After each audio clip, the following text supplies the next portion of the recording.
Eh bien, il est 18 h. Bonsoir à toutes et à tous et bienvenue à ce 8e webinaire L'heure du prof et aussi le premier webinaire de la saison et de la rentrée 2020-2021 comme nous vous l'avions promis. Donc, je suis déjà très, très heureuse de vous retrouver toutes et tous, toujours aussi nombreux et aussi fidèles. Je voudrais aussi, parce que je le sais que ce soir, nous avons avec nous des participants un peu nouveaux et un peu spéciaux. Et pour eux, je voudrais tout particulièrement leur souhaiter la bienvenue parce que nous avons des participants qui nous rejoignent de France et d'Iran. Et pour eux, tout particulièrement, une grande bienvenue. Alors justement, pour ceux qui éventuellement ne nous connaîtraient pas encore ou qui ne connaîtraient pas le concept et l'initiative de l'heure du prof, du webinaire l'heure du prof, je voudrais simplement d'abord commencer par me présenter très rapidement. Donc moi, je suis Clarisse Boudard, l'attachée de coopération éducative et linguistique auprès de l'Institut français du Portugal et de l'ambassade de France au Portugal. Et je suis accompagnée par ma fidèle chargée de mission Camille Campos, qui nous fait un petit coucou, voilà. Et donc, pour ceux qui ne le sauraient pas encore, puisque ces webinaires sont devenus populaires depuis quelques mois, sachez que avec Camille, donc, nous avions décidé pendant cette période de crise pandémique et pendant notamment la période de confinement et d'enseignement à distance, nous avions voulu notamment mettre en place un cycle de plusieurs webinaires hebdomadaires pour pouvoir accompagner les professeurs portugais de français, langue étrangère, pouvoir les soutenir cette communauté très dynamique et investie des professeurs portugais. Et je sais que ces espaces de rencontres virtuelles ont permis, je pense, d'attirer beaucoup de monde parce qu'il y avait un véritable besoin pendant cette période, cette première vague. Et pour vous donner quelques chiffres, parce que je pense que c'est important de le souligner, cette première initiative a vraiment, je pense, on peut dire qu'elle a été une réussite puisque en 7 webinaires, entre le mois de mai et le mois de juin 2020, nous avons réussi à toucher plus de 2200 personnes, que ce soit en direct lors des sessions Zoom, comme celle de ce soir, ou encore sur notre chaîne YouTube en replay. Nous avons aussi dépassé les frontières du Portugal puisque je sais que nous avons été vus en France, en Espagne, en Italie, en Argentine, au Liban et au Maroc. Et ce soir, nous atteignons également l'Iran, pardon.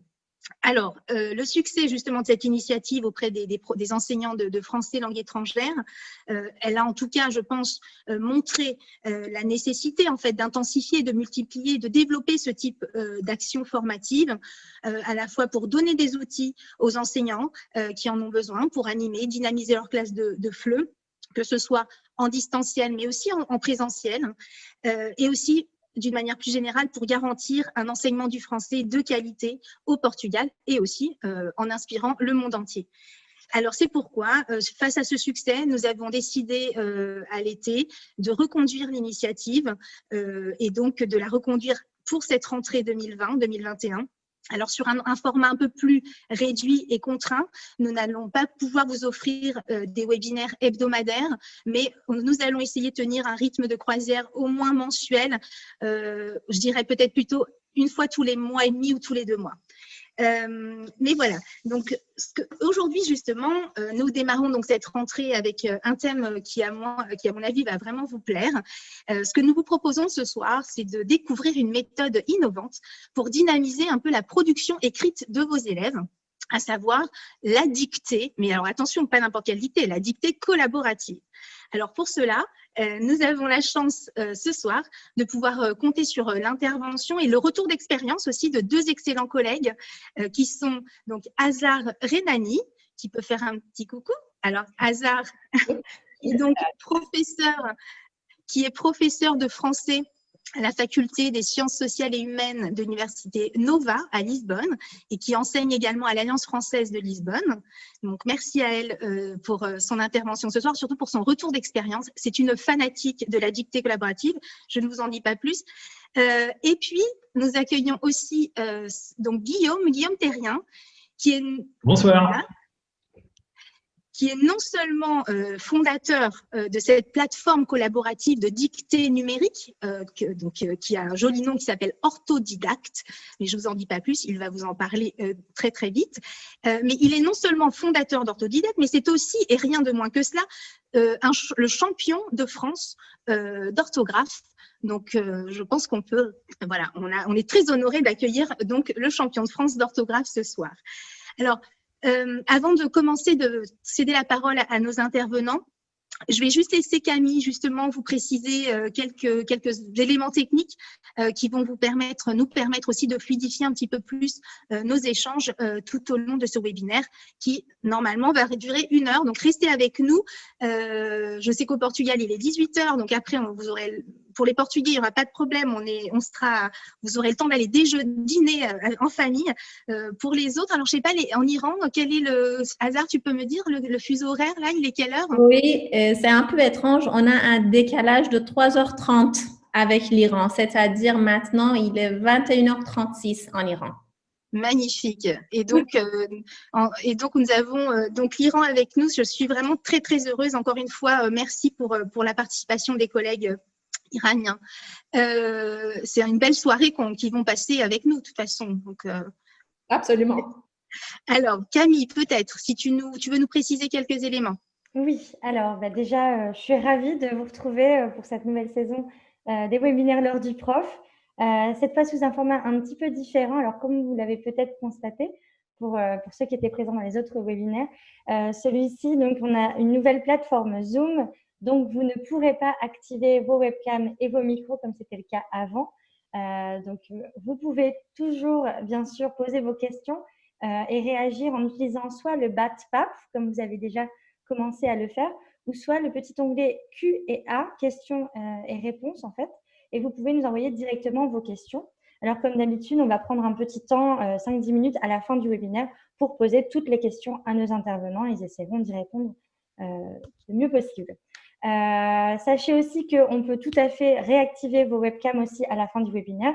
Si vous voulez faire un petit coucou, par exemple, puisqu'on sait qu'il y a des fans d'Azar, des amis d'Azar, si vous voulez faire un petit coucou, il n'y a pas de souci aussi. N'hésitez pas, il suffit de me le dire pour que je vous trouve dans la liste des participants et que j'active vos caméras. Je voulais aussi vous dire que pour la première fois, le webinaire est actuellement en live sur notre compte Facebook. C'est une première, donc on fait des tests. J'espère que tout va bien fonctionner. Normalement, c'est bon.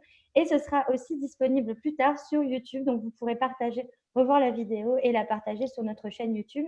Et tout ça, je vous l'enverrai donc à la fin, parce que j'ai vos adresses email et je vous enverrai le lien pour récupérer la vidéo. Voilà. Merci Camille, merci beaucoup. Je crois qu'on a déjà beaucoup papoté. On va surtout laisser nos intervenants intervenir et nous raconter un petit peu ce que c'est que la dictée collaborative en classe de FLE. Hazard, je te cède la parole, à toi. Merci beaucoup. Bonsoir à toutes et à tous. Bienvenue à l'heure du prof organisée par l'Institut français du Portugal, que je remercie chaleureusement, notamment Clarisse et Camille qui sont toujours disponibles et accueillantes et qui acceptent vraiment toute initiative pour la promotion de la francophonie dans le monde, notamment au Portugal. Je tiens également à remercier Guillaume Terrien qui a accepté mon invitation il y a 4-5 mois et qui a fait preuve d'une grande flexibilité pour être ce soir avec nous ici. Je remercie également tous les participants et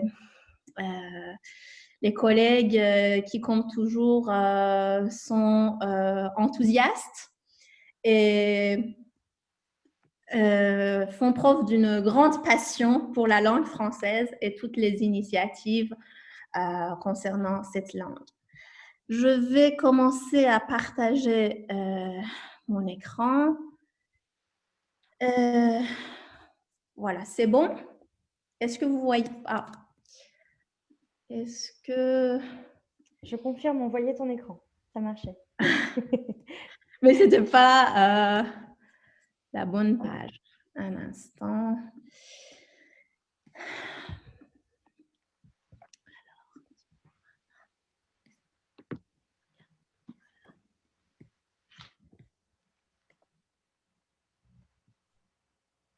Alors, voilà. Donc, je voudrais en fait commencer mon intervention en rendant hommage à Alain Rey, linguiste, lexicographe et rédacteur en chef des dictionnaires Le Robert, que nous avons tous consulté à chaque fois que notre curiosité a été attisée pour découvrir l'histoire culturelle, l'étymologie, le sens caché et plus globalement le mystère caché derrière un mot. Et je cite Alain Rey qui nous a quittés fin octobre. Lui, il dit « Confinement est sans aucun doute le mot du jour un peu long à notre regret, mais qui incite à la réflexion.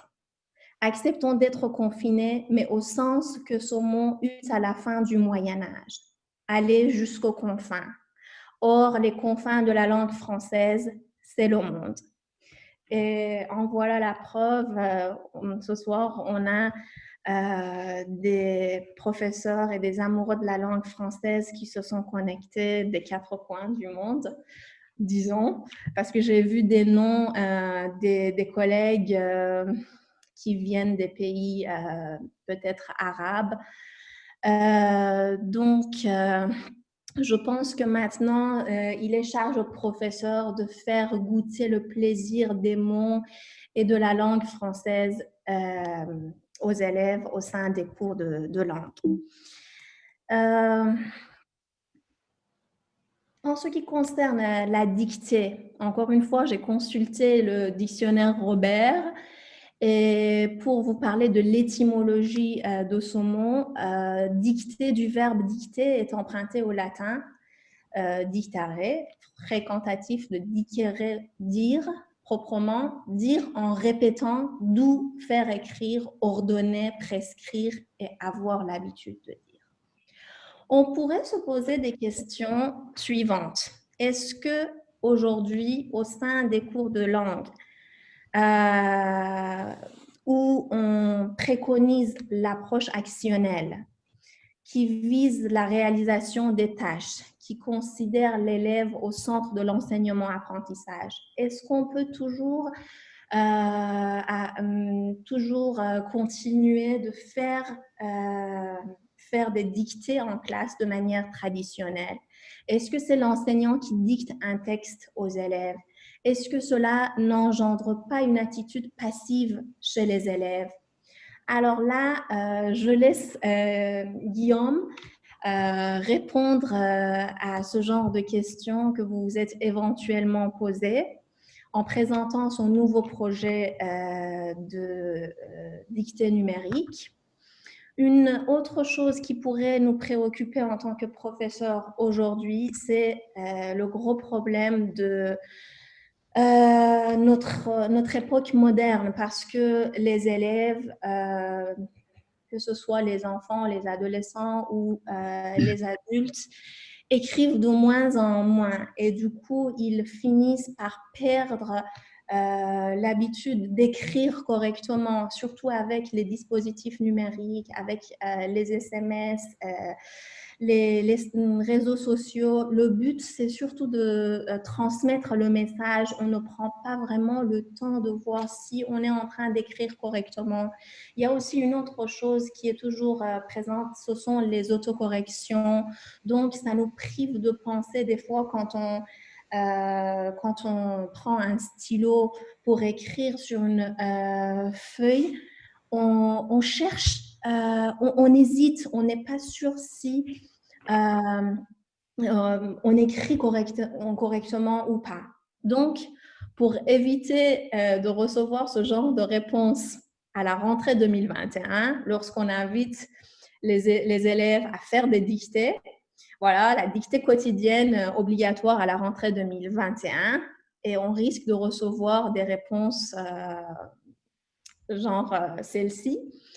Parler bien vers l'iPhone, ça va s'écrire tout seul. Donc, on perd de plus en plus l'habitude d'écrire.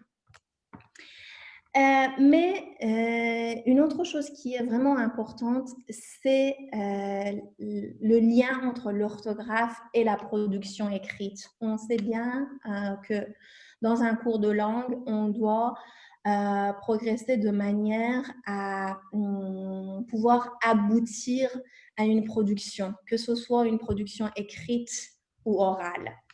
Donc, en ce qui concerne la production écrite, l'orthographe joue un rôle important parce que l'orthographe, emprunté au latin orthographia, manière correcte d'écrire d'un mot, est également employée en architecture pour désigner la coupe verticale d'un bâtiment.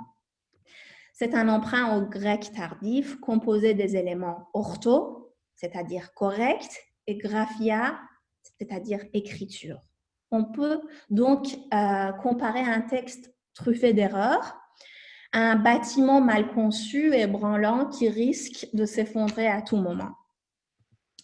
Des fois, je suis sûre que ça vous est arrivé, on reçoit des textes, des productions écrites qui sont vraiment merveilleuses au niveau du contenu, mais il y a des fautes d'orthographe qui viennent nuire à la qualité des textes. Ici, je voudrais vous montrer un exemple, un extrait d'une production écrite rédigée par une étudiante, j'insiste, une étudiante ayant le niveau C1. En fait, je leur avais demandé de réaliser une activité d'écriture créative basée sur exercice de style de Raymond Queneau. Et je leur avais demandé de créer une histoire, parce que dans ce livre, Exercice de style, l'auteur raconte la même histoire de 99 manières. Moi, j'ai lancé le défi à mes élèves de créer une histoire et de la raconter de cette manière. Ici, il y a un S qui manque. Alors, pardon. De cette manière. Voilà. Donc, mes parents m'ont réveillée très tôt aujourd'hui et j'ai toujours pas trop compris pourquoi. Ils m'ont souhaité un joyeux anniversaire et m'ont enfilé dans la voiture. J'ai 12 ans aujourd'hui. Ils doivent vouloir me faire une surprise, mais ma curiosité est en train de me consommer petit à petit. Je suis quelqu'un de beaucoup trop curieux pour ne pas passer le chemin à poser 2 questions. Je dois savoir où ils m'emmènent et ils vont devoir céder. Bon, on voit bien que, comme je viens de vous dire, c'est une étudiante et c'est elle la narratrice du récit, m'ont réveillée. On voit que l'accord du participe passé on n'a pas fait l'accord du participe passé avec le COD. Encore une fois, ils m'ont souhaité un joyeux anniversaire. L'utilisation de l'infinitif à la place du participe passé. M'ont enfilé, il y a un E qui manque. Toujours l'accord du participe passé qui est le cauchemar de tous les élèves, tous les francophones natifs, presque tous, disons, et tous ceux qui apprennent le français. Et puis, je suis quelqu'un de beaucoup trop curieux pour ne pas passer le chemin à poser 2 questions. Ici, on voit clairement peut-être, ou bien c'est une faute d'inattention, ou bien c'est la prononciation qui vient influencer l'orthographe. Et pourtant, il s'agit d'une étudiante qui est très forte, qui a une connaissance, qui a une bonne connaissance de la langue française. Ici, vous voyez qu'elle a utilisé les verbes au passé simple. Elle a essayé de raconter son histoire en utilisant des termes qui se riment les uns avec les autres.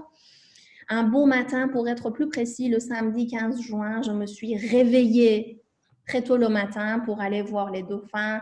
À 13h, je me baladais dans le jardin, 2 glaces à la main, quand soudain un certain spécimen, faisant le malin, s'en prit à ma main et de ma glace ne resta plus rien. Les citoyens me regardèrent de leur air taquin pendant que moi, j'étais plein de chagrin. Ce qui m'a sauvée, c'était vraiment de voir les dauphins et le petit chien que j'ai caressé à la fin de samedi de juin. Donc, vous pouvez voir que ce ne sont pas les connaissances grammaticales qui manquent, mais l'orthographe est très, très importante, même dans les niveaux les plus avancés. Et la dictée n'est pas tout simplement une activité traditionnelle, c'est un élément indissociable des autres compétences qu'on travaille au sein d'un cours, que ce soit pour les débutants ou les niveaux les plus avancés. L'orthographe ou la dictée, c'est une activité propice au renforcement des connaissances grammaticales et lexicales. C'est un document déclencheur pour la production orale. Une fois que vous aurez découvert la plateforme de dictée numérique de Guillaume Terrien, vous allez voir qu'il s'agit toujours des sujets d'actualité et vous pouvez vous servir des textes pour les productions orales dans vos cours. La dictée, ça sert également d'exemple et de modèle pour la production écrite. Et pour les niveaux débutants, on peut travailler l'oralisation, la lecture, on peut travailler sur la prononciation et les règles phonétiques. Et bien sûr, il y a d'autres compétences que vous pouvez ajouter. Mais ne vous inquiétez pas, il y a toujours une solution. Comme dit Daniel Pénac, les mots de grammaire se soignent par la grammaire, les fautes d'orthographe par l'exercice de l'orthographe, la peur de lire par la lecture, celle de ne pas comprendre par l'immersion dans le texte. Donc, la solution proposée pour le cauchemar des élèves et des professeurs au niveau de l'orthographe, c'est de pratiquer, pratiquer et pratiquer. Et finalement, je cite Anatole France. Ça, c'est une citation que j'aime beaucoup sur la langue française. Et j'aimerais terminer mon intervention en citant Anatole France qui dit « La langue française est une femme, et cette femme est si belle, si fière, si modeste, si hardie, touchante, voluptueuse, chaste, noble, familière, folle, sage, qu'on l'aime de toute son âme et qu'on n'ait jamais tenté de lui être infidèle. Commettre des fautes d'orthographe ne serait-il pas faire des infidélités à cette langue fascinante? Je vous remercie. Merci au hasard. Tu as mis la barre, vous avez mis la barre très haut. À moi de prendre la suite. Bonsoir, bonsoir à tous, bonsoir à toutes. Je suis Guillaume Terrien, je vous parle de Grenoble. Et je remercie tout d'abord l'Institut français du Portugal, en les personnes de Clarisse Boudard et Camille Campos, de m'avoir convié à ce webinaire. Je suis très honoré d'initier la saison, d'inaugurer la nouvelle saison. C'est excellent, merci pour votre confiance. Et bonsoir à tous ceux qui nous regardent de je ne sais où, je crois qu'on nous regarde d'un petit peu partout. J'ai eu des luxembourgeois tout à l'heure. Donc la francophonie est vaste comme vous le savez. En une phrase, donc, je suis champion de France d'orthographe, fondateur d'Orthodidacte. J'aime évidemment passionnément la langue française, et ce depuis tout petit. En particulier l'orthographe, les mots, j'adore les décortiquer, voir l'étymologie des mots, voir les liens entre les langues. Je parle plusieurs langues, je me mettrai au portugais, promis, un de ces jours. Et j'en ai fait donc j'ai fait de cette passion mon métier, puisque j'ai créé Orthodidacte il y a une dizaine d'années maintenant.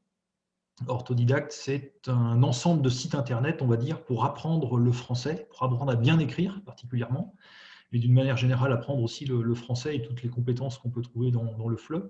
Donc, on a toute une galaxie de sites internet. On a une plateforme d'apprentissage complète avec des cours, des exercices, des vidéos, des jeux, etc. Et on a aussi notamment une plateforme de dictée numérique et collaborative, et c'est ce qui nous rassemble ce soir, et c'est ce que je vais vous présenter. Je vais partager mon écran.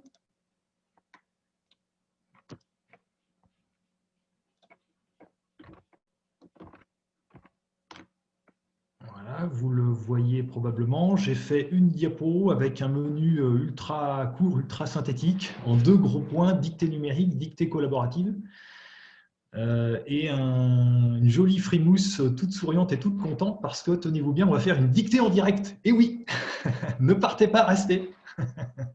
Je vais vous mettre à l'épreuve, vous allez voir, vous allez voir très concrètement comment fonctionne le site internet que je vais vous présenter.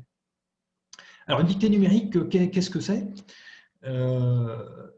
Vous connaissez la dictée traditionnelle avec le professeur qui lit la dictée, avec l'élève qui est sur sa table et son papier, son stylo, et puis à la fin, on ramasse les copies et le professeur, durant une séance peut-être un peu fastidieuse, va corriger les copies, va traquer les fautes. Orthodidacte, dans sa vocation à rendre l'apprentissage numérique et ludique, a numérisé toutes ces étapes-là. Donc le professeur, on le voit dans une vidéo ou de l'audio, mais préférentiellement dans une vidéo. L'élève, il n'est plus avec son stylo et son papier, mais il est avec son clavier, et il va taper la dictée qu'il entend directement sur le site Orthodidacte. Et à la fin, la fameuse séance de correction un peu fastidieuse, elle est faite automatiquement par le site Orthodidacte avec des algorithmes de correction très poussés. On ne rentrera pas dans le détail, mais ça permet de calculer un nombre de points très précis avec des variantes, etc. Je vais vous montrer le site internet qui se présente de cette façon-là. Vous avez, donc c'est dictée.orthodidacte.com, qui est un sous-ensemble de la galaxie Orthodidacte. Vous avez un menu dictée scolaire, dictée adulte, dictée FLE, et ce qui nous intéresse ce soir, ce sont les dictées FLE, organisées par niveau, évidemment, c'est assez logique comme entrée. Et si je prends les dictées A2, qu'est-ce qu'on a? On a une panoplie, toute une ribambelle, une base de données de dictées en quelque sorte, triée ici par ordre chronologique, mais on est en train de réfléchir à une amélioration du tri. Vous avez plein de logos, je vais y revenir dans un deuxième temps, et si on clique sur une de ces dictées, qu'est-ce qu'on observe? Dictée FLE de numéro 12, mon professeur préféré. Alors, je clique sur faire la dictée. Et comme je vous l'ai indiqué, qu'est-ce qu'on a? On a, j'enlève le son. Je voulais savoir, est-ce que vous entendez le son? D'accord, très bien. Oui, on entend. Vous entendez le son de la vidéo également? Oui, je confirme. D'accord, super. Donc, dans la partie gauche, alors je vais l'enlever malgré tout. Ouais, Bonjour, soyez les bienvenus sur les dictées. Voilà, donc là, vous avez quelqu'un, c'est moi en l'occurrence, mais il n'y a pas que moi. Enseignante de français. Je suis en train de lire une dictée. L'élève, il se met ici, il écrit au clavier ce qu'il entend. Là, il va avoir beaucoup de fautes s'il écrit ça. Et à la fin, il clique sur valider la dictée et il obtient son corrigé instantanément. D'accord? Donc, on entend la dictée, on la tape et on valide. Et on a même accès à des caractères accentués, vous voyez, par un clavier virtuel. Donc, même si on tape avec un clavier exotique, si je puis m'exprimer ainsi, vous pouvez accéder à tous les caractères de langue française. Donc la lecture, elle se fait en 3 étapes. Hein. C'est une lecture, il y a une lecture intégrale au début assez rapide pour prendre connaissance du texte, puis une lecture très lente pour permettre à tout le monde de taper. Je précise que c'est un peu plus lent, c'est plutôt trop lent que trop rapide parce que tout le monde n'est pas à l'aise de la même façon avec le numérique et les claviers. Donc on a vraiment ralenti le rythme, ce n'est pas une épreuve de vitesse. Et, voilà. Et à la fin, il y a une lecture intégrale également pour voir si on n'a rien oublié. Je précise aussi que vous voyez ici la ville de Grenoble, et j'en profite pour faire des tournages en extérieur, ce qui joint l'utile à l'agréable, parce que ça permet de voir des lieux un peu touristiques de la région. Je fais aussi de la promotion du tourisme régional. Et après, tous les étudiants FLE viennent en France découvrir la ville de Grenoble. Donc là, on a une vue sur la ville générale, mais si je suis dans des parcs, je suis dans la montagne, dans des sommets, etc. Donc on valide la dictée, et puis là, je vais avoir un charabia. Alors, il faut que je me connecte. Je vais avoir un charabia probablement parce que j'ai écrit n'importe quoi.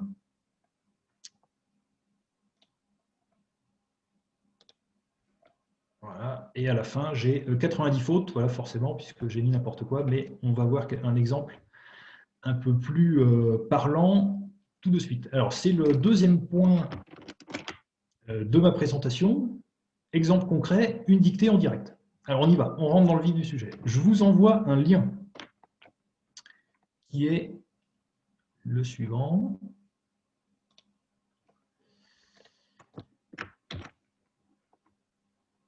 Je vais arrêter peut-être le partage. J'envoie ça dans le chat. Voilà. Voilà. Je vous invite à cliquer là-dessus. Vous me confirmez que vous avez obtenu le lien? Je confirme. Très bien. Alors, Alors, je il vous faut invite. peut-être juste l'envoyer. Je vais m'en charger. Je crois qu'il n'y a que les intervenants qui l'ont reçu. Hop, Ah je bon? le renvoie. Hop, c'est bon. Normalement, vous l'avez reçu. Cliquez sur le lien, vous devriez voir quelque chose. Alors, je retourne à mon partage d'écran peut-être. Vous allez voir quelque chose qui ressemble à ça. Où là, vous êtes vraiment dans la peau d'un apprenant cette fois-ci. Vous allez voir à quelle sauce il est mangé, mais rassurez-vous, il n'y a rien de méchant. À gauche, vous avez normalement la vidéo, mais c'est moi que vous allez écouter. Et à droite, vous tapez la dictée que je vais vous dicter tout de suite. OK? On y va? Tout le monde est sur cette page? Alors, c'est parti. Je vous le lis tout d'abord intégralement. J'ai mis quelques difficultés histoire de vous faire travailler aussi.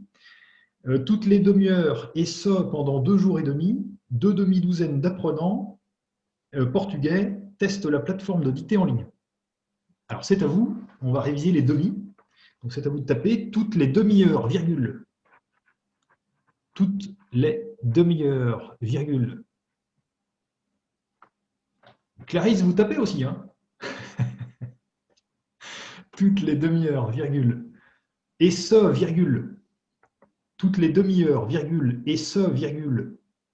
Pendant 2 jours et demi, virgule. Et ce, virgule. Pendant, alors 2 jours en toutes lettres. 2 jours en toutes lettres, sinon le système va vous compter faux si vous écrivez le chiffre. Donc 2 jours en toutes lettres.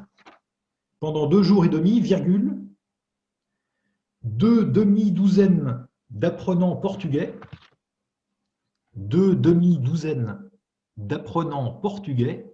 Attention, il y a des petites fautes à faire si on n'est pas attentif.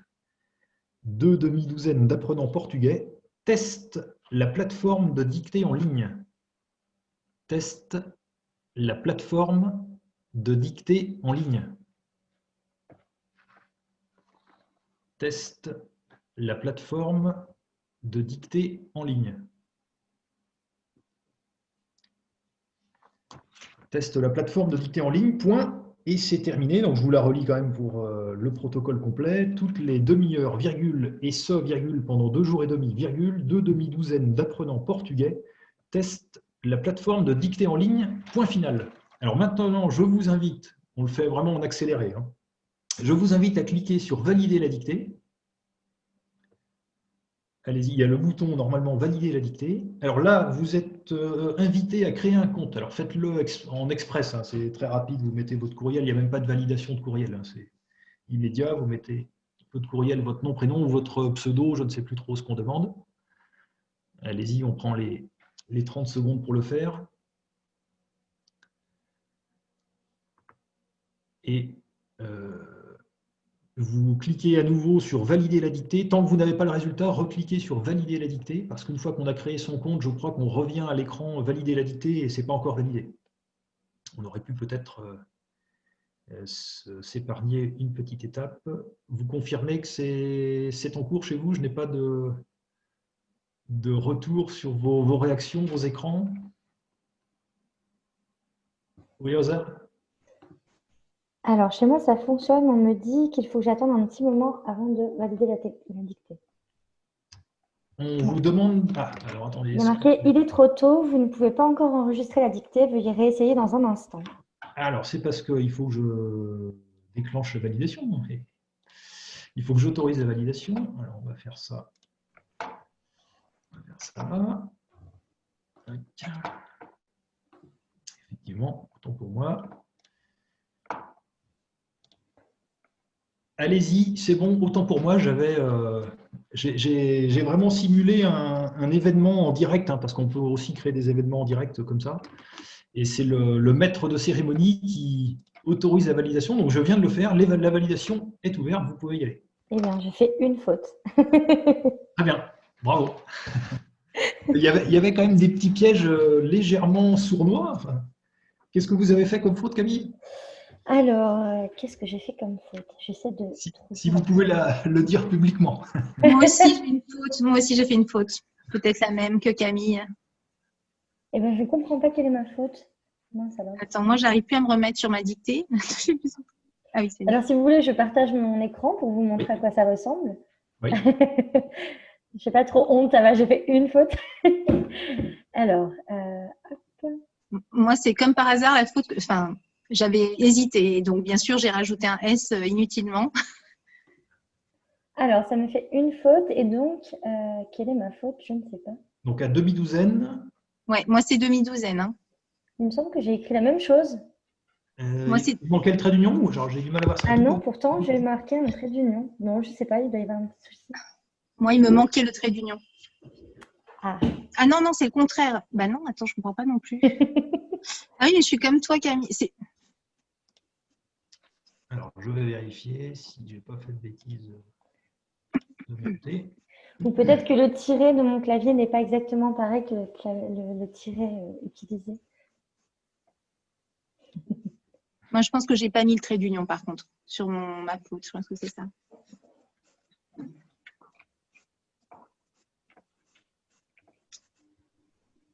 Alors, il faut bien le trait d'union, effectivement. Bon.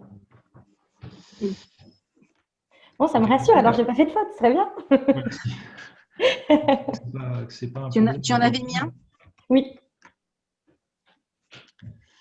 Donc voilà un exemple de dictée numérique. Donc sur le site, il y en a des centaines de tous les niveaux. Ça va de 1 à B2. Je crois que je n'ai pas mis encore de dictée avec un niveau supérieur, mais pourquoi pas, ça va venir probablement. Les dictées. Par contre, oui. Non, juste dire, je comprends l'addiction en fait, l'addiction qu'elle peut avoir, parce qu'on a vraiment envie de savoir en fait, même là sur le trait d'union, c'est addiction. Ah non, mais là oui, je sens déjà que je suis addict en fait, rien que. C'est assez drôle, c'est assez, non, c'est marrant, hein, c'est. Oui, on a envie de se prendre au jeu, et en plus le système stocke l'historique, comme on se connecte avec son identifiant, son mot de passe. On a l'historique des dictées, on peut voir sa progression. Et tant qu'on n'a pas zéro, c'est vrai qu'on a envie de la recommencer à intervalles réguliers. Dans 6 mois, on y revient, etc. Donc, c'est vrai qu'on peut se prendre au jeu rapidement. Et puis, l'aspect numérique aussi devient très intéressant, très ludique. Je l'ai observé chez des élèves et j'espère que vous l'observerez bientôt avec vos élèves aussi. Les élèves me disent, ça y est, on a pris du plaisir. C'est presque un gros mot pour eux, mais on a pris du plaisir à faire une dictée. Donc, c'est excellent. Quand j'entends ça, c'est vrai qu'on a tout gagné. Donc, je disais, voilà, on a des centaines de dictées. Oui, alors, je reviens sur le partage. Je repartage mon écran. Voilà, je reviens sur le site. Les dictées, elles sont classées par notion travaillée. En tout cas, on précise les notions travaillées de chaque dictée, donc écriture des nombres en lettres, accord de l'adjectif, et le professeur peut aller piocher dans cette base de données en se servant de ces notions voilà, en fonction de ce qu'il veut faire travailler, évidemment, à ses élèves. Donc voilà, vous avez compris, je pense que c'est une dictée numérique avec cet exemple très concret. Maintenant, qu'est-ce qu'une dictée collaborative? C'est le deuxième point de notre présentation. Dictée collaborative, qu'est-ce que c'est? Et c'est aussi le titre du webinaire. Alors, nous est venue l'idée, en alimentant le site de dictée, nous est venue l'idée de dire, est-ce qu'on ne pourrait pas ouvrir la plateforme de dictée et publier des textes rédigés non pas par l'équipe d'orthodidactes, les linguistes d'orthodidactes, les professeurs d'orthodidactes, mais carrément par les étudiants eux-mêmes. Et on a dit, mais certainement, c'est une très bonne idée, avec tout ce que ça inclut comme pédagogie, l'intérêt pédagogique que ça développe, notamment la production écrite et ce dont Ozar a parlé tout à l'heure. Donc effectivement, je vous l'annonce, les dictées publiées sur dictée.orthodidacte.com peuvent être les textes rédigés par vos élèves, et nous attendons, nous récoltons des textes à longueur d'année, nous en publions à longueur d'année, des textes qui nous viennent du monde entier, rédigés par des élèves A1 très modestes, mais très bien, on reçoit des textes A1 jusqu'à des textes B2, d'étudiants déjà confirmés, qui nous rédigent de jolis textes avec du vocabulaire très recherché. Donc voilà l'idée de la dictée collaborative. Donc c'est ouvert, alors je précise que c'est gratuit aussi, hein, la dictée numérique, aussi bien faire des dictées numériques, c'est gratuit, aussi bien publier des dictées, c'est gratuit. Vous pouvez faire les deux activités. Si vous ne voulez pas publier de dictées de vos élèves, vous pouvez accéder à toutes les dictées telles que je vous les ai montrées, il n'y a aucun souci. Il y a juste un compte à créer. Donc vous organisez une séance de production écrite, j'allais dire comme bon vous semble, là vous êtes habitué à organiser ça. Il y a un calibre pour connaître la taille du texte, pour que ce soit un petit peu harmonisé, un petit peu homogène sur le site. C'est ouvert dans tous les niveaux, tous les types d'écoles, d'instituts, du public, du privé, des jeunes, des moins jeunes. Enfin, vraiment, il n'y a pas de limite. Dès que vous donnez des cours en groupe, allez-y, c'est ouvert. Les seules restrictions, Orthodidacte demande que ce soit rédigé collectivement, dans le cadre de cours, d'instituts, de langue, d'université, etc. Et ensuite, c'est vraiment ouvert à tout le monde. Je cherche les autres restrictions, mais il n'y en a pas vraiment. En fait, c'est très, très libre. Donc, si je reviens maintenant sur le site Internet, nous étions ici sur une dictée inventée par la classe 8 de Mme Seni de l'école BVM Public School de Najafgarh en Inde. Donc, comme vous le voyez, je cite le nom de la classe, je cite le nom du professeur, je cite le nom de l'école et aussi le pays. Donc, ça donne une visibilité un petit peu à tous ces acteurs-là. À la fois, les élèves sont extrêmement contents, et je pense que Ozar vous le dira aussi, de voir leur texte publié. C'est vraiment leur production qui est publiée, qui est mise en avant. Le professeur est content parce qu'il a fait une activité, puis après tout, il est cité, et tant mieux, c'est lui qui a été à l'initiative de cette pédagogie. L'école qui a bien aussi voulu, qui a bien laissé le professeur utiliser cette pédagogie est citée, et puis le pays également. Alors, je peux vous dire que je reçois des textes des 5 continents, c'est vrai que c'est très agréable, et on voit à nouveau la francophonie extrêmement vaste, et le français très apprécié, et l'exercice de la dictée très, très apprécié. Alors, je crois qu'il y a des participants iraniens en ligne, et je rends hommage ici à l'Iran, c'est le pays qui participe le plus. Je ne sais pas pourquoi l'Iran participe le plus, mais ça a été le premier pays à participer, et c'est actuellement le pays qui participe le plus en nombre de professeurs, en nombre de textes publiés, donc très bien, mais pourquoi pas bientôt, j'espère, je pressens que le Portugal va dépasser l'Iran. Petit défi, petite annonce à bon entendeur portugais, salut, nous vous attendons. Qu'est-ce que je voulais vous dire également ? Je regarde la fac, j'ai une fac très complète sur les questions les questions posées les plus couramment. En tant que professeur, quel est mon rôle ? Le professeur, il va un petit peu mettre du liant, mettre des connecteurs, par exemple, au texte, parce que vous imaginez bien, quand c'est une rédaction collective, il manque de connecteurs, il manque des dons, il manque de plus, ça peut être un petit peu décousu parfois, donc le professeur a aussi ce rôle-là. Évidemment, le professeur, Rosard vous en parlera tout à l'heure, peut apporter un peu de vocabulaire, bien sûr. L'objectif, c'est pas que le professeur, c'est que le professeur ne soit pas l'auteur du texte. Cela dit, j'apporte quand même une parenthèse, depuis quelques mois, nous avons aussi ouvert la publication aux professeurs. Parce que j'ai eu beaucoup de demandes de professeurs qui me disaient « Ah, moi je cherche un texte très précis sur les demi, par exemple, difficultés orthographiques, grammaticales qu'on a vues tout à l'heure. » Et le professeur me dit « Ah, moi j'ai déjà des exercices types, est-ce que vous pourriez les publier ?» Alors on ouvre ça également. Donc ça, c'est très intéressant pour les professeurs. Les professeurs peuvent aussi publier leurs propres textes. Voilà, ça, c'est tout récent. Ensuite, la dictée doit comporter un titre. Le thème de la dictée, il est absolument libre. Ça, c'est une bonne question aussi qu'on me pose régulièrement. Le thème de la dictée, c'est... on peut me rédiger des dictées sur le poisson, sur je sais pas, une curiosité touristique du pays. D'ailleurs, c'est un des éléments que j'encourage à développer. J'ai un texte du Mexique sur une journée scolaire d'une petite Mexicaine, par exemple. J'ai un texte sur un film iranien, parce qu'on parlait de l'Iran, j'ai beaucoup de textes d'Iran. J'ai un texte, etc. Donc, ça peut être la mode vestimentaire, des coutumes, n'importe quelle coutume. Tant que le texte est suffisamment accessible, on va dire de manière dans l'interculturalité, il ne faut pas me faire une litanie de noms propres à n'y rien comprendre, ou citer trop de noms propres, trop de noms de villes ou trop de noms de personnages célèbres, parce que là, ça a moins d'intérêt. Mais dès que c'est accessible à tout le monde, les textes sont les bienvenus. par convention, une classe de niveau A2 rédige pour un niveau A2, c'est-à-dire que je reçois un texte d'une classe, je demande quel est le niveau de cette classe. La classe est A2, je le classe par convention, je classe sa dictée par convention dans le niveau A2. Voilà, ça, c'est une convention. On a pris ce parti pour ne pas passer trop de temps à chipoter, où là, c'est plus un texte A1, plus B2, plus... Voilà, on s'est dit, OK, c'est une classe A1 qui rédige, on le met en A1, c'est une classe A2, on le met en A2. Peut-être que ça évoluera, pour le moment, c'est comme ça. Qu'est-ce qu'on a? Oui, alors il n'y a pas de limite aussi. Hein. Un professeur et ses élèves et ses étudiants peuvent publier plein de textes, ce n'est pas limité à une seule publication.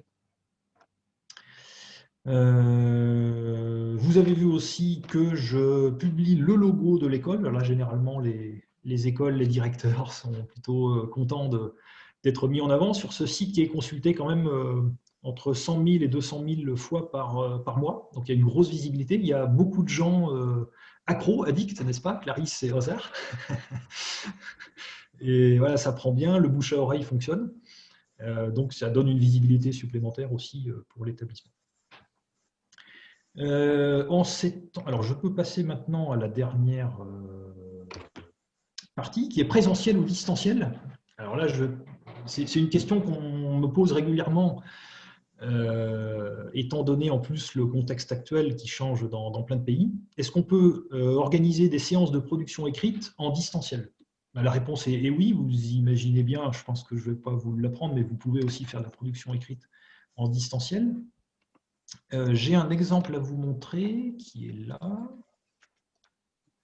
Alors, j'espère que vous allez entendre, mais je crois que vous m'avez dit que vous entendiez le son.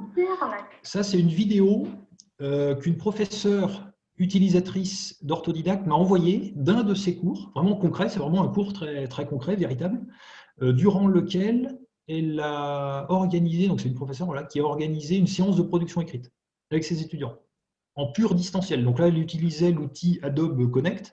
Alors j'ai flouté hein, pour anonymiser un petit peu, vous ne verrez pas le nom des participants, vous ne verrez pas le chat non plus. Je vous fais écouter 1 ou 2 minutes et les moments clés.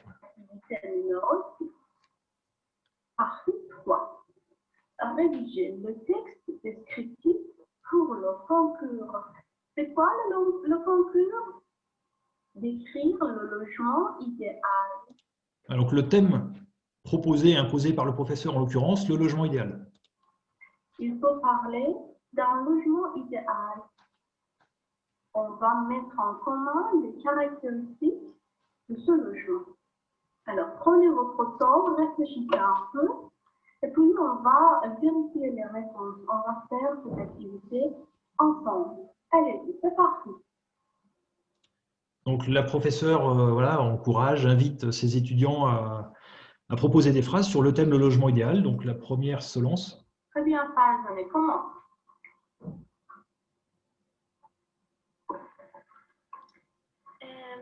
Mon logement idéal, c'est une maison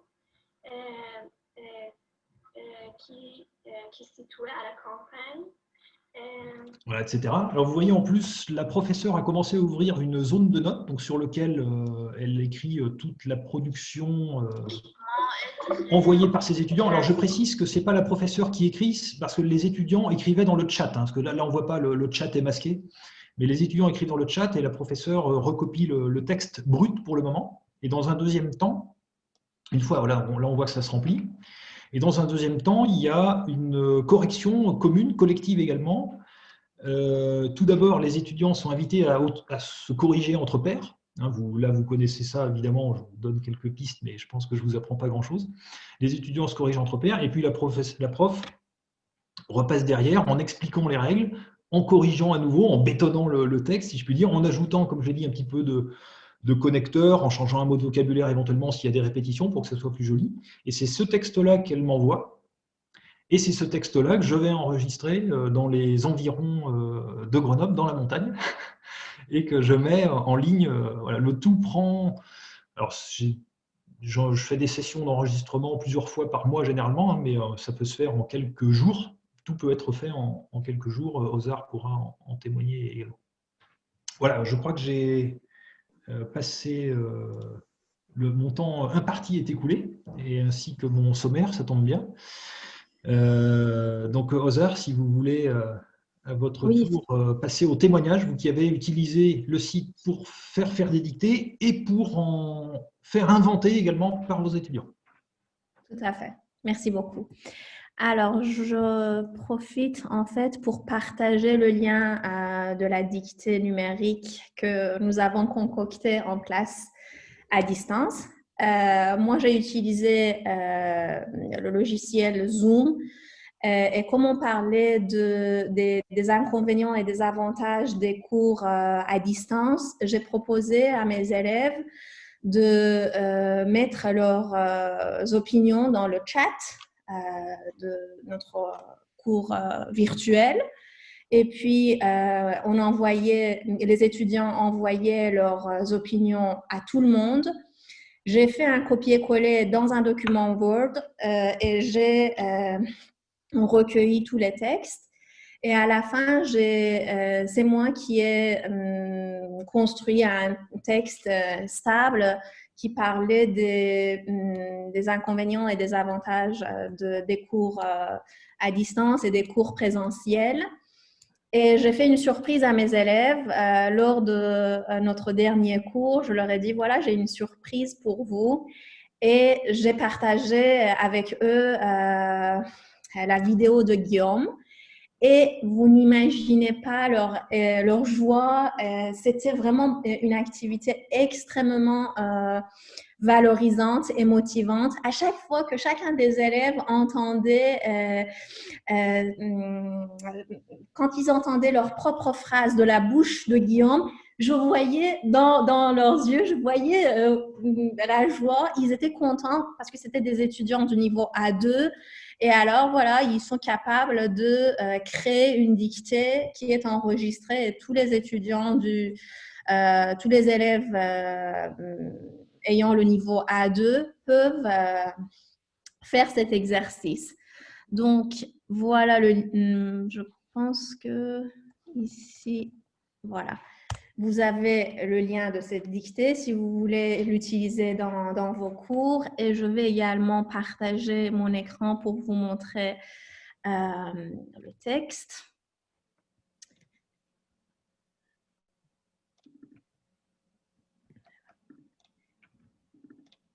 Alors, c'est une capture d'écran. Voilà, ça c'est le texte sapé et corrigé et puis le texte original.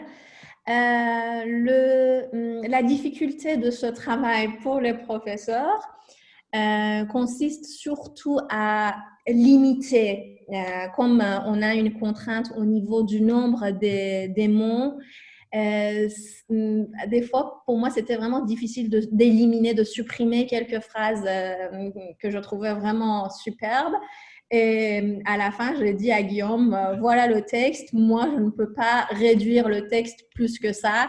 Et c'est Guillaume qui a géré parce que au niveau du temps, on ne peut pas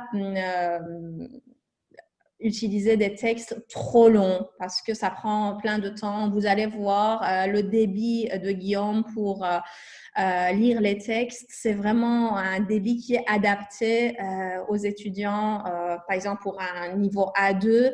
Le temps de taper le texte, ça va prendre une quinzaine de minutes, une vingtaine de minutes. Du coup, si le texte est trop long, ça va prendre beaucoup de temps. Ça, c'était la seule difficulté que j'ai rencontrée. Sinon, c'était une activité super motivante.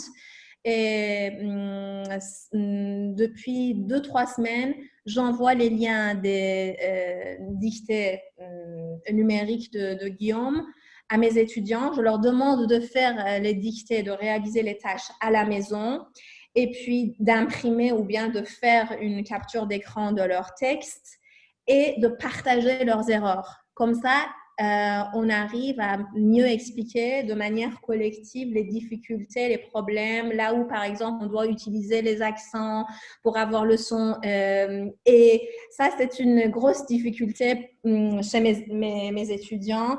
Ils ne savent pas très bien où mettre l'accent grave, l'accent aigu, lorsqu'il y a deux consonnes qui se suivent après la lettre E ou même avant la lettre X, ça posait problème. Et donc, il y a des activités très intéressantes et variées sur le site. Et encore une fois, Donc, si vous vous voulez pouvez… créer votre propre exercice, vous le pouvez. Pardon, Guillaume? Encore une fois, si vous voulez créer votre propre exercice, vous le Oui. pouvez maintenant. D'accord. Je pense que j'ai apporté ma petite pierre à l'édifice de l'orthodidacte quand même. Évidemment, évidemment. Mais si vous voulez le compléter ou si vous vous dites, tiens, il manque tel type d'exercice, tel type d'activité ou tel type de difficulté, parce que c'est vrai qu'on ne prétend pas à l'heure actuelle de couvrir toutes les difficultés, Avec libre à vous, en tant que professeur ayant déjà publié avec vos élèves, de me proposer aussi une petite dictée. Avec plaisir. Eh bien, écoutez, en tout cas, merci beaucoup pour cette belle découverte. Je pense que, je ne sais pas si les collègues portugais connaissaient déjà cet outil, mais je trouve que c'est vraiment très intéressant et que c'est un outil qui va pouvoir être utilisé par nos professeurs portugais de français et puis les autres, bien sûr, qui nous regardent. Ce que je vous propose peut-être maintenant, c'est peut-être, si vous avez des questions, de profiter de ce petit temps d'échange pour permettre à Guillaume et à Hazard, qui est donc notre beau cobaye, en tout cas qui a pu témoigner de l'utilisation de cet outil pour pouvoir répondre à ces questions. Alors allez-y, alors voilà, on va lire peut-être au fur et à mesure les questions. Donc effectivement, Carlos ne connaissait pas cet outil, il trouve ça génial, donc parfait. J'espère que Carlos… Très positif. J'espère, oui, effectivement, j'espère que Carlos à Guard va utiliser cet outil. Est-ce que d'autres collègues souhaitent réagir?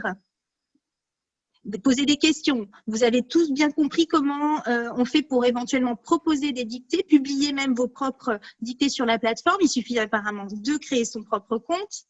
C'est bien ça, Guillaume? Oui, c'est ça. On crée son compte et là, on a accès à toutes les dictées. Et on a accès, et également pour publier, enfin, pour vous proposer une dictée. Alors là, le processus pour proposer une dictée, il faut me l'envoyer au préalable. Oui. Donc, il y a un formulaire de contact ou par mon adresse que vous pourrez diffuser si vous voulez. Et qui est tout sur le site internet. Oui, bien sûr. D'accord. Il y a également une FAQ dont je vous ai parlé sur les questions fréquemment posées que vous pourrez mettre à disposition, si vous voulez, de tous les professeurs sur votre site et aussi, si vous voulez. Très bien. Alors, est-ce que vous avez d'autres questions? N'hésitez pas, c'est le moment. Alors oui, on va répondre aussi à la question. Les documents comment dire, les documents qui nous ont été préparés par les présentations seront disponibles sur la plateforme, sur le réseau social IF Prof. Si vous n'êtes pas encore connecté et membre, il faut le faire rapidement. Je sens que là, est-ce que vous avez d'autres questions? Je profite également, puisqu'on est en direct sur Facebook. Je suis aussi sur Facebook, donc si vous avez des questions en direct sur Facebook, n'hésitez pas à mettre vos commentaires. On peut aussi répondre de cette manière. Via Facebook cette fois-ci. Voilà. Ah là là, on est hyper connectés quand même ce soir. J'en profite pour dire qu'à ce jour, il y a 15 pays qui participent. D'accord. Voilà. Et sur pratiquement tous les continents, il me manque l'Océanie, je crois. Mais c'est l'Amérique du Nord, du Sud, centrale, de partout. Voilà. Et j'ai les demandes affluent parce que c'est vrai qu'il y a le bouche à oreille aussi qui fonctionne assez bien. Alors, il y a une question sur question-réponse. Avons-nous accès aux résultats des dictées de nos élèves? Pas encore. Effectivement, on m'a posé la question tout à l'heure dans la séance préparatoire. Oui. Donc, le professeur doit passer dans les rangs, si je puis dire, enfin, de demander les résultats individuellement à ses élèves. Mais nous travaillons effectivement pour ajouter ce genre de fonctionnalité fort intéressante pour le professeur. D'accord. Vous pouvez par exemple demander, je pense, à vos étudiants, moi je l'ai fait sur d'autres types d'exercices, mais demander des captures d'écran, par exemple, pour avoir une idée aussi de leurs résultats. C'est la façon artisanale, effectivement, mais idéalement, effectivement, on pourrait le faire depuis le compte professeur. C'est à l'étude, évidemment. Merci pour la remarque. Voilà. Tout n'est pas parfait, c'est encore quelque chose qu'on peaufine, qu'on améliore sans cesse. Il y a moins d'1 an d'existence, et puis en plus, avec la grosse période de confinement, on a moins travaillé sur le projet. Donc, voilà. Alors moi, je vais poser une question, mais là, plutôt avec le regard attaché de coopération éducative et linguistique. Est-ce que si on vous lance un défi, Guillaume, d'organiser une dictée collaborative peut-être géante au niveau national pour le mois de la francophonie, est-ce que vous pensez que ce serait possible? Alors, une dictée géante, alors elle serait numérique, mais pas collaborative. Oui, numérique. Oui, mais d'accord. Parce que s'il y a 1000 participants, on va avoir du mal à... Oui, bien sûr, oui. Alors ça aussi, c'est une des utilisations du site. On peut organiser des dictées vraiment géantes. Quand je dis géantes, c'est à l'échelle du pays ou d'un continent. Enfin, après, il n'y a plus de limite. Donc, vous imaginez, on fournit un lien, exactement comme je vous l'ai fait tout à l'heure, et tous les gens entendent en direct quelqu'un dicter. Un texte rédigé sur mesure pour l'occasion, pourquoi pas, durant le mois de la francophonie, tout à fait. On l'a déjà fait au Danemark, dans le réseau des Alliances françaises du Danemark, et on l'a fait dans d'autres réseaux. Par exemple, on organise tous les ans la dictée des collèges, qui rassemble autour de 5000 participants, tout confondus.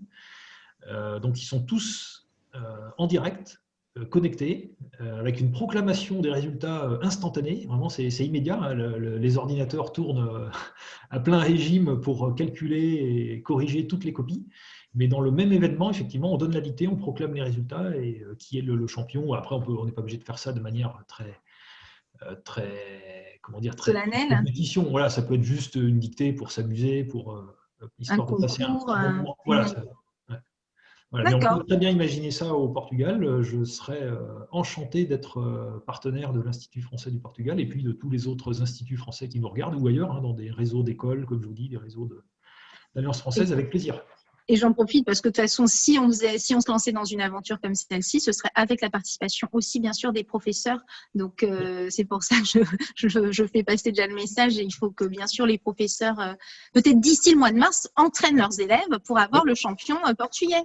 Voilà, en utilisant l'outil. D'accord. Très bien. Merci, c'est parfait. Alors, j'ai une petite question sur Facebook de Lucette Jordan qui nous suit donc, en direct sur Facebook et qui nous demande quels sont les tarifs. Alors, c'est gratuit.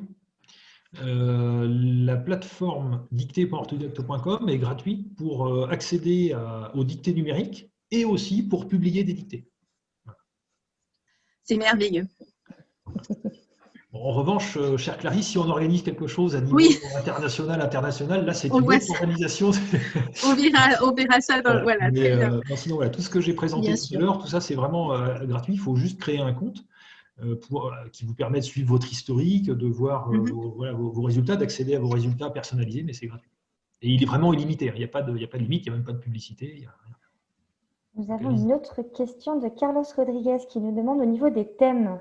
Il nous explique que les élèves A2 en fac et les élèves A2 à l'enseignement de base, bien sûr, le collège. Exactement. Bien sûr, on a des niveaux de maturité différents. Donc, au niveau des sujets, est-ce qu'ils peuvent être classés aussi par âge? Merci Carlos pour la question. Ce n'est pas le cas à l'heure actuelle, mais l'idée est vraiment intéressante, c'est tout à fait pertinent et c'est... Pourquoi pas? Oui. Ouais, c'est effectivement. C'est pas le cas.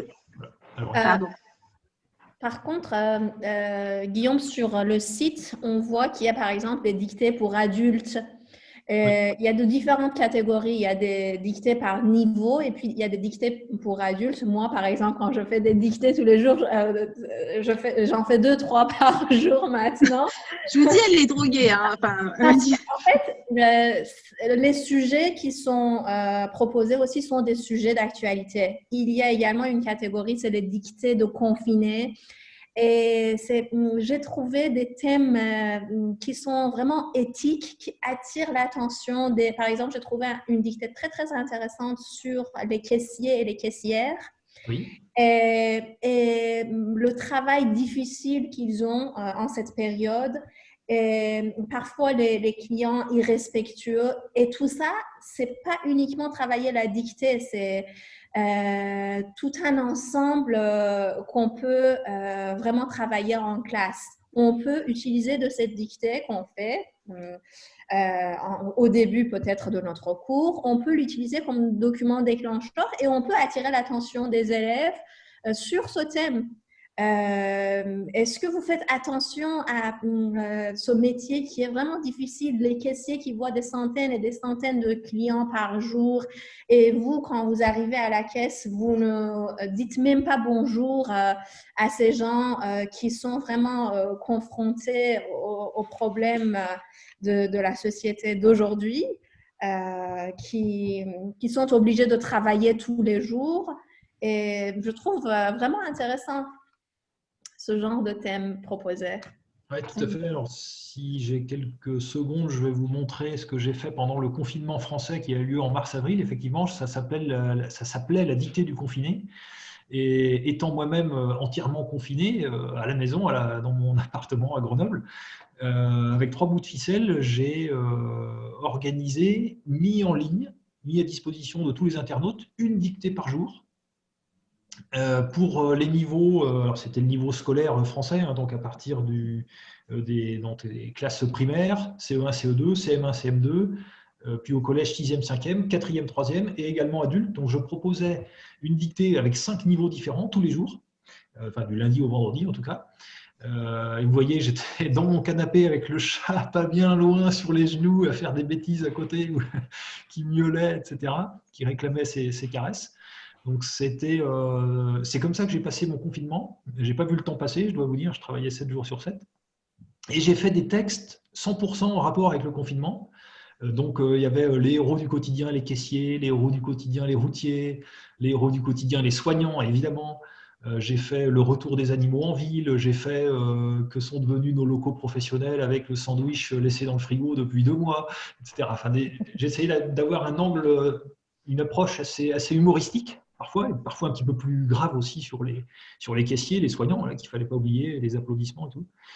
Donc ça, c'était jusqu'au mois de mai, hein, pendant tout le confinement français. Et toutes ces dictées-là, on peut les retrouver en effet sur le site.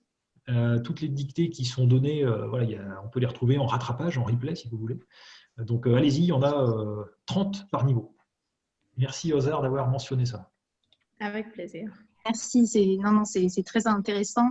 Je vois que il y a une petite déperdition de nos participants, donc on va peut-être juste répondre à une question qui est celle de Yasmine. Les dictées rédigées par les professeurs doivent être thématiques ou bien les dictées basées sur les niveaux, par exemple A2, A1, A2. Je pense que c'est un petit peu ce qu'on vient de dire. Après, j'imagine que c'est un choix du professeur aussi. Voilà, il va à la recherche peut-être de la dictée qui correspond le mieux et qui est peut-être le plus adaptée à ses élèves ou étudiants. Moi, chez moi, avec mes contraintes, je suis obligé d'avoir une étiquette niveau, d'accoler à la dictée dans quel niveau je la classe. Oui, c'est ça. Donc, sur 2 niveaux semble pas très pertinent. Ça semble pas très pertinent. Donc, je vais devoir, avec le professeur, statuer, ça c'est plutôt A1, A2, B1, B2. Mais ensuite, le professeur peut très bien dire, moi je vais faire une dictée sur les demi, par exemple, dont on a parlé, parce que c'est une difficulté que j'ai envie d'enseigner à mes élèves, ou sur, comme disait Ozar, les accents devant la lettre X. Et là, je crée une dictée ad hoc, une dictée vraiment sur mesure. Et là, on statuera, est-ce que c'est du A1, A2, B1, B2. D'accord, très bien. Alors, en tout cas, voilà, je crois qu'on va s'arrêter là. On va essayer de respecter le timing, en mauvais français. Donc, le temps qui nous est attribué pour ce webinaire L'heure du prof, ce premier webinaire donc de la saison.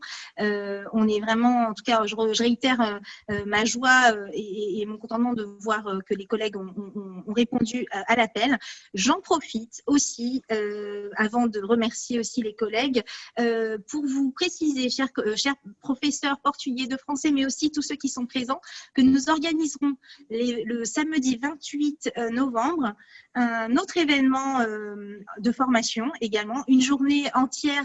Vous avez sans doute peut-être déjà vu sur nos réseaux sociaux ou reçu une invitation à vous connecter le samedi 28 pour participer à un événement 100% en ligne autour donc de la valorisation des outils et des ressources pédagogiques numériques françaises. Cet événement, donc, nous l'avons appelé Novembre numérique, Salto Digital. Il s'agira le 28 donc de vous proposer merci Camille, de vous proposer donc toute une journée à la fois le matin de webinaires très, très intéressants, en accès libre, hein, vous n'avez pas besoin de vous inscrire. Un premier webinaire, voilà, en cliquant directement sur le programme, qui est en ligne, qui est sur notre site internet de l'Institut français du Portugal, qui est également sur nos réseaux sociaux, que vous pouvez aller trouver si vous n'avez pas reçu directement l'invitation. Donc, vous voyez des présentations de ressources gratuites et innovantes pour les professeurs de FLE et de DNL, avec en présence donc de représentants de France Éducation Internationale, mais aussi de TV5 Monde, de Canopé, qui est un opérateur du ministère français de l'Éducation nationale qui crée des ressources pour les enseignants. On vous a fait aussi une petite sélection de nos ressources préférées. Un petit temps de pause un peu musicale où on vous propose un mini-concert d'un jeune artiste français qui fait de la French pop.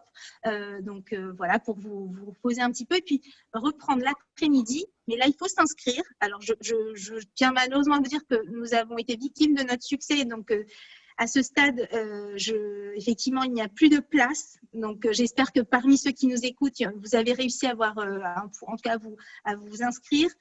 Nous serons obligés de sélectionner le premier arrivé, premier servi. Donc, on est parti sur ce principe. Mais sachez qu'il y aura quand même, donc l'après-midi, 2 séances d'ateliers avec des intervenants plutôt connus. Peut-être que vous les connaissez déjà. Donc, Anna Léon, qui nous parlera comment dynamiser sa classe avec les escape games qu'elle fabrique elle-même, qu'elle réalise elle-même. Adrien Paillet qui nous présentera aussi toute une boîte à outils numérique pour la classe de FLE. Et enfin, Alexis Asler qui nous montrera comment enseigner le FLE avec les jeux vidéo. Donc voilà, des outils à la fois innovants, dynamiques qui vont vous permettre d'animer vos classes, que ce soit en distanciel ou en présentiel ou en hybride. On espère que vous serez nombreux, surtout le matin, parce que je vous dis, l'après-midi, nous avons déjà, en tout cas, les places sont déjà prises, mais essayez quand même. Inscrivez-vous néanmoins et on verra si vous avez, on peut quand même vous prendre sur les ateliers. Voilà, on va faire un système de liste d'attente. Au cas où les personnes qui se sont inscrites ne se connectent pas, on va ensuite envoyer le lien aux personnes sur la liste d'attente. Donc, vous pouvez quand même essayer de vous inscrire et puis peut-être vous croiser les doigts et puis peut-être que vous pourrez participer. Et voilà, merci. Donc, le samedi 28, j'espère que vous serez nombreux et qu'on vous retrouvera. Camille, est-ce que tu as d'autres choses à ajouter avant que je remercie aussi les collègues et que Non, c'est tout. Alors, rappelez-vous, donc, le webinaire sera aussi disponible sur YouTube. Donc, si vous voulez le partager, n'hésitez pas. Très bien. Donc, il ne me reste plus qu'à… quand est-ce que… Alors, attendez, j'en profite parce qu'il y a des questions qui tombent. Quand est-ce qu'on sait si on est sélectionné pour les ateliers? Nous allons vous envoyer un mail cette semaine, parce qu'on a été un petit peu étonnés par le nombre de personnes qui se sont inscrites en si peu de temps. Donc, on va vous envoyer très bientôt un email pour vous dire si vous avez été sélectionné pour les ateliers. En tout cas, on a été surprise, mais agréablement surprise. Donc, continuez votre dynamisme, chers professeurs, et continuez de nous suivre. En tout cas, nous, ça nous motive encore plus à vous proposer des activités comme celle-ci, que ce soit les webinaires lors du prof ou des actions de formation un peu différentes et innovantes. Donc, à très vite. Merci surtout. Je remercie encore une fois Hazar Rehanani pour son excellente intervention. C'était vraiment très, très intéressant, cette introduction un peu plus théorique et voire même poétique. Merci pour ce moment, pour ton témoignage aussi, Hazar, c'était très utile. Et un grand merci à Guillaume Terrien de nous avoir fait découvrir cette plateforme numérique, donc qui vraiment, je crois, va faire des heureux. Moi, je vais m'y mettre aussi dès ce soir. On va faire la dictée avec mes enfants, et je crois qu'effectivement, on va tous devenir accros. Alors, à vos dictées, et à très bientôt. Merci encore à vous tous et surtout bonne soirée et à très vite au 28 novembre. Merci beaucoup. Merci beaucoup. Au revoir. Merci à tous. Merci Clarisse, Camille, Hazar. Merci à vous. Merci beaucoup. Bonne soirée à tous. Bonne soirée à tous. Et bonne soirée à l'Iran. Comment dit-on bonsoir en iranien? Comment? Alors, j'ai pas très… Chap. Hoche. Proche. Au revoir. Okay, au revoir. Au revoir à tous. Au revoir à tous.